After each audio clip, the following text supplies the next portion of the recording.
एक ऑनलाइन प्रश्न है। यहाँ पर हनी जैन महाराज जी ऑनलाइन हैं, उन्होंने अपना प्रश्न रखा है। एक्चुअली उन्होंने दो प्रश्न रखे हैं महाराज श्री जी, लेकिन मैं समझता हूँ कि दोनों प्रश्न एक दूसरे में समामेलित हैं। प्रश्न कर रहे हैं महाराज श्री जी वो हनी जैन सिंगापुर से। गुरु जी, अगर ना चाहते हुए भी साधु परमेष्ठी की निंदा का भागी बनना पड़ा तो उसका प्रायश्चित कैसे लें? और कई बार लोग जाने अनजाने में ऐसा कर देते हैं। दूसरा प्रश्न इसी से जुड़ा है, गुरुदेव, ऐसी मुनि निंदा का क्या फल होता है और ऐसे कौन सी चर्चाएं होती हैं जो मुनि निंदा के दायरे में आती हैं? तो मुनि निंदा की जहाँ तक बात चल रही थी कि मुनि निंदा यदि आप उनके 28 मूल गुणों के अलावा यदि कोई चर्चा कर रहे हैं तो आप सावधान हो जाइए, आप मुनि निंदा की कोटि में तो नहीं आ गए। ये तो यहाँ की बात नहीं, कहीं जो प्रश्न आया है कहीं और के संबंध में आया, हम समझ गए कहाँ से आया है। अब देखो, वही व्यक्ति जो आरोप प्रत्यारोप करता था, अब वही व्यक्ति जाकर के इतना बड़ा भव्य चातुर्मास करा रहे हैं सागर में मुनि पुंगव सुधा सागर जी महाराज का।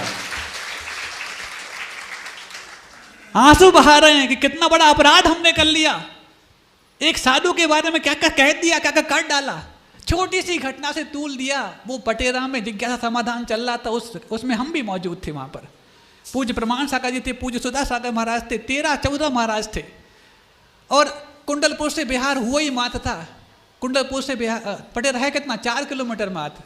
और अभी तक कोई जयकारा लगाने की कोई आदत पड़ी नहीं थी। अभी तक सारे महाराज पूज्य गुरुदेव आचार्य विद्यासागर जी महाराज की ही जय बोलते थे और बाकी निर्यापक श्रमणों की बोलते थे। अब जो स्वयं निर्यापक श्रमण हैं वो निर्यापक श्रमण की कैसे बोलेंगे? अथवा हम लोग अब उस समय जैसे आप लोग प्रश्न पूछ रहे हो, अब तुम सारे पूरी आचार्य पट्टावली बोलते हो क्या कि आचार्य शांति सागर महाराज की जय, शिव सागर की जय, ये जय वो जय। अरे प्रश्न कब पूछोगे? तो वहाँ पर किसी महाराज ने बोल दी सबकी जय, किसी महाराज ने नहीं बोल पाई। अब 1-2 महाराज ने बोल दी, बाकी सबने नहीं बोली। अब संचालक ने बोल दी है, पर्याप्त है। वो बोली है तो हमने भी तो बोला जय। जब उन्होंने बोला फला महाराज की तो जय, हमने भी तो बोला है तो हमने बोल दिया है। अब अलग से 4-4, 5-5, 6-6 नाम लेने की क्या आवश्यकता, चूंकि समय कम है। अब मान लो 12-13 महाराजों में 2 महाराजों ने जय बोल दी और 10 ने नहीं बोली, तो व्हाट्सएप चल गए। किन्ने चलाए?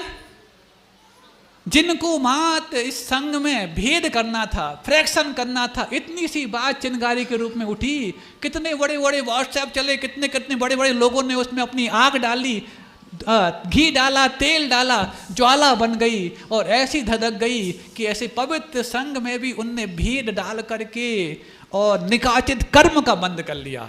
इसमें सागर समाज अग्रणी थी, लेकिन जैसे ही शेर तो शेर होता है, कितना ही तुम शेर के बारे में कीचड़ उछालो, एक दहाड़ लगाएगा सब ठीक हो जाएगा। और हुआ ऐसा, धीरे धीरे कोई और होता, इतना बवाल मचे तो अपना रास्ता बदल देता, लेकिन धीरे धीरे शेर उसी तरफ बढ़ा, उसी तरफ बढ़ा।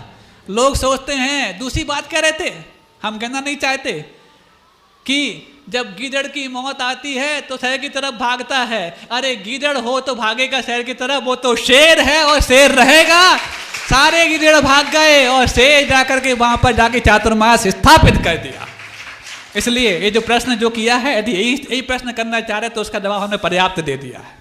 ताकतवर वो नहीं होता जो ताकत दिखाता है, ताकतवर वो होता है जो ताकत होते हुए भी संयम दिखाता है।